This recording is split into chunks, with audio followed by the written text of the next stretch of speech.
Las vitaminas y el suplemento alimenticio que tu cuerpo necesita. Presenta.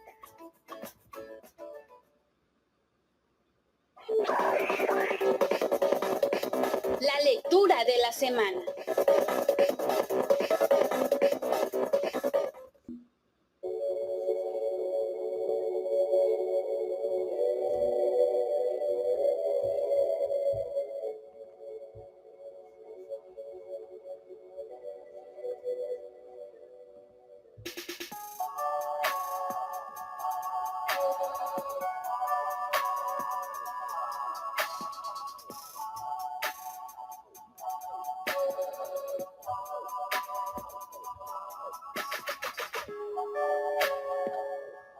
El lunes les platicábamos algunas cosas relacionadas con Jung, con los mitos, con los sueños, con la terapia que él impartía, ¿sí?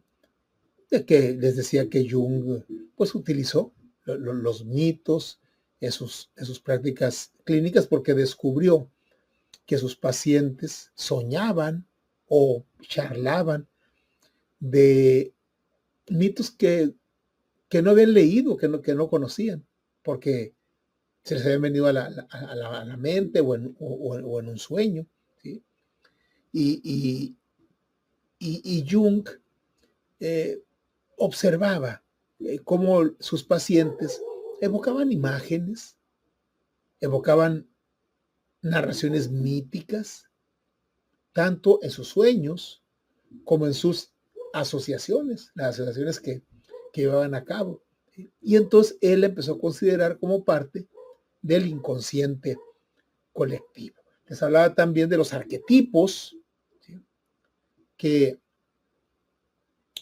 es un concepto que creó Carl Jung, y con ese concepto Jung ayudaba a interpretar sus experiencias y los conflictos internos de sus pacientes, ¿sí? Porque dentro de los relatos personales de sus pacientes aparecían los arquetipos, ¿sí? Y Jung creía que comprender esos elementos simbólicos pues facilitaba el proceso de sanación, el proceso de afirmación, el proceso de la búsqueda de la identidad, ¿sí? de las vivencias. Se dio cuenta pues de que los patrones universales desde tiempos inmemoriales se han ido creando, están dentro de cada ser humano.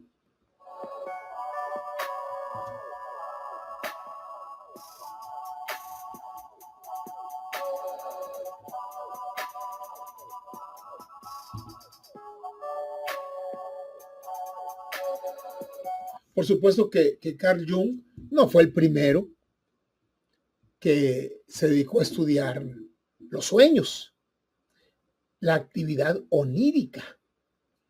Fíjense, él les hablaba la semana pasada de este autor, Neil Gaiman, ¿sí? Y les hablaba de uno de sus textos. Bueno, existe en la plataforma Netflix una serie, son dos temporadas, que se llama The Sandman, el hombre de arena, ¿sí? Que fue escrita por Neil Gaiman, con actores, pero con mucha producción muy moderna, muy tecnológica, y tiene que ver esencialmente con los sueños, ¿sí? Con los sueños tiene que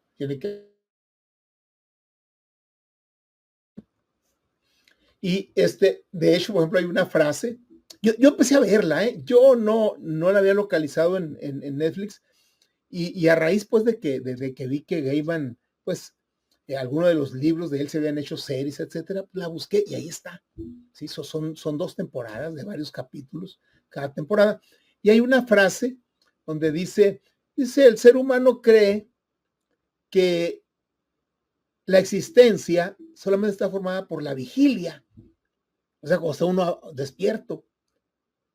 Y dice el personaje, no, también por los sueños. O sea, los sueños forman parte de la vida, ¿sí? Y esta es una situación que viene desde hace muchos siglos. Ustedes recuerdan un poema, un poema oriental que dice que una persona soñó que era una mariposa. Y al despertar, se preguntó, ¿soy una persona que soñó con una mariposa? ¿O soy una mariposa que en este momento está soñando que es un hombre?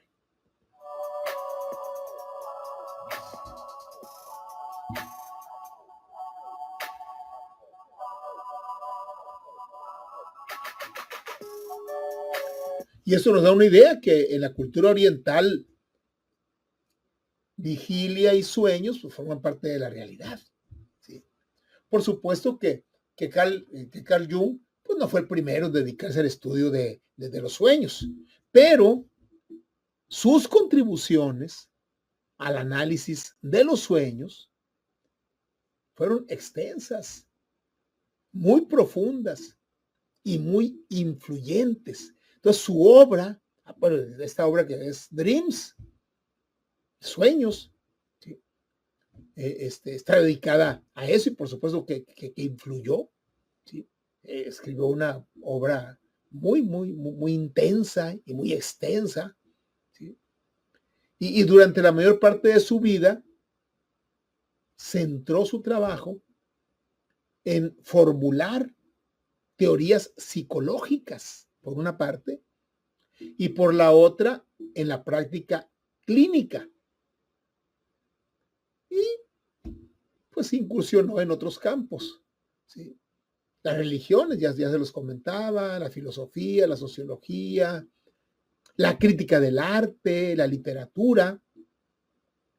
Es un poco como Erich Fromm, que la semana próxima vamos a hablar acerca de la teoría de Erich Fromm, acerca de los mitos, que también Erich Fromm pues los estudió y plantea, recordarán ustedes cuando hablamos de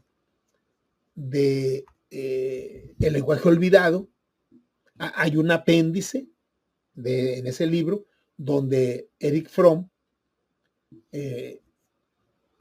escribe acerca de el lenguaje de los mitos, el lenguaje simbólico, ¿sí? Porque también para Erich Fromm, que es más o menos nació 25 años después que Jung, también alumno de Freud, y él también ubicaba que los mitos y los sueños es parte del lenguaje simbólico de la humanidad y que es un lenguaje que el ser humano ha olvidado y que de pronto emergió en las prácticas clínicas de Jung y también en las prácticas clínicas de Fromm.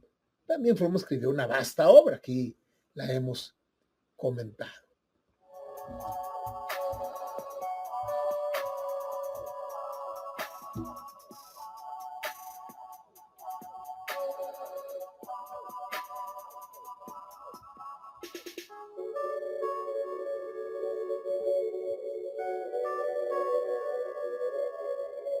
Carl Jung utilizó los mitos, pues, en su práctica clínica para interpretar los sueños, los conflictos internos, los procesos de individuación de sus pacientes y algunos mitos clave los utilizó Jung. Por ejemplo, el mito de Teseo y el Minotauro. Aquí estamos viendo una escultura que está en el Jardín de las Tullerías, allá en París, en Francia. Aquí está una estatua del héroe Teseo bajo el cielo azul.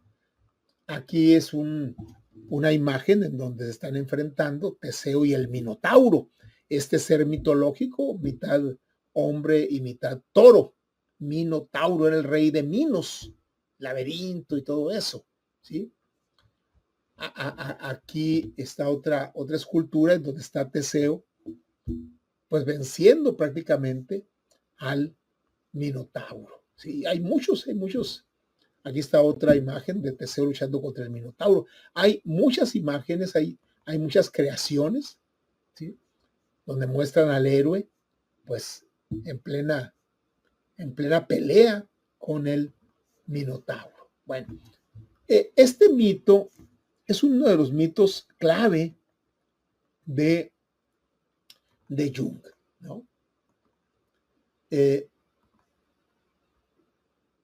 Muy importante en la terapia, ¿sí? Jung observó que algunos pacientes soñaban con laberintos, soñaban con monstruos, y entonces Jung dice que eso podía interpretarse como una manifestación del arquetipo de la sombra. En estos casos, Jung relacionaba esas imágenes con el mito de Teseo y el Minotauro, que aparece un laberinto, ¿sí? Entonces, aparecen monstruos, pues, bueno, es monstruoso el personaje, ¿sí? Y en este mito, Teseo, que es el héroe, se debe enfrentar a su miedo en el centro del laberinto. Y en términos psicológicos, el paciente debía confrontar sus aspectos reprimidos, que es la figura del Minotauro, para poder avanzar en su proceso de individuación. Es un planteamiento muy interesante de cómo desde principios del siglo XX Jung empezó a relacionar los sueños, las emociones conflictivas de sus pacientes con los mitos. Está soñando con laberintos, pues está Teseo presa del miedo, presa del miedo en medio de un laberinto, que es donde se encuentra el Minotauro. Y entonces dice Jung, bueno, te tienes que enfrentar a tus miedos, así como Teseo lo hizo. Y todos los aspectos reprimidos, que en este caso es el Minotauro, enfrentarlos te va a ayudar a sanar, ¿sí? El mito de Teseo y el Minotauro es una de las historias más emblemáticas de la mitología griega, ¿sí? El Minotauro es una criatura con cuerpo de hombre y cabeza de toro. Era hijo de Pasífae, que era la esposa del rey Minos de Creta. Pero como nació monstruoso, su padre, para ocultarlo, lo encerró en un intrincado laberinto que fue construida por el arquitecto Dédalo. Ahí está otro mito que vamos a ver más adelante, el de Dédalo e Ícaro, ¿sí? Dédalo lo construyó, ¿sí? Y como castigo a Atenas por la muerte de su hijo Andrógeo, Minos exigía que cada 9 años la ciudad enviara 7 jóvenes y 7 doncellas como tributo para ser devorados por el Minotauro. El príncipe ateniense Teseo, que era hijo del rey Egeo, se ofreció voluntariamente, pero para enfrentarlo y liberar a su pueblo de que cada 9 años tenía que enviar 7 jóvenes y 7 doncellas para que se las comiera el Minotauro. Al llegar a Creta, la princesa Ariadna, uno de los personajes más fabulosos, más hermosos de la mitología griega, y vaya que está lleno de seres hermosos, ¿sí? Ariadna era hija de Minos, del rey de Creta, del padre del Minotauro. Y Ariadna se enamoró de Teseo y le entregó un hilo mágico. Con ese hilo mágico Teseo iba a marcar su camino en el laberinto para poder salir tras vencer al monstruo, porque llegaba al centro del laberinto, se enfrentaba al monstruo, se lo derrotaba, pero para salir del laberinto. Entonces, Ariadna le entregó ese hilo mágico. Por eso ustedes oigan hablar del hilo de Ariadna, tiene que ver con esto.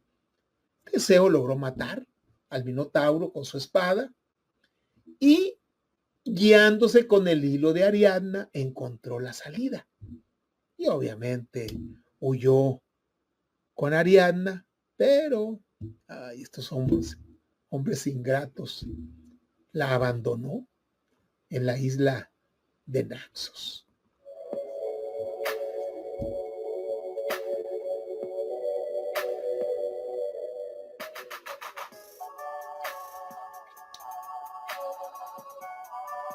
De regreso a Atenas, pues después de haber abandonado a Ariadna en Naxos, Teseo olvidó cambiar las velas negras por blancas, porque las velas negras eran símbolo de muerte, de destrucción, y las velas blancas eran símbolo de triunfo, ¿sí? Sí, símbolo de victoria, ¿sí? Y al ver las velas negras, su padre, Egeo, creyendo que su hijo había muerto, se arrojó al mar. ¿A cuál mar? Pues al que ahora lleva su nombre, el mar Egeo, allá cerca de Grecia. Este mito representa el viaje del héroe, la superación de obstáculos y la lucha contra los propios miedos internos, que son conceptos clave en la interpretación junguiana.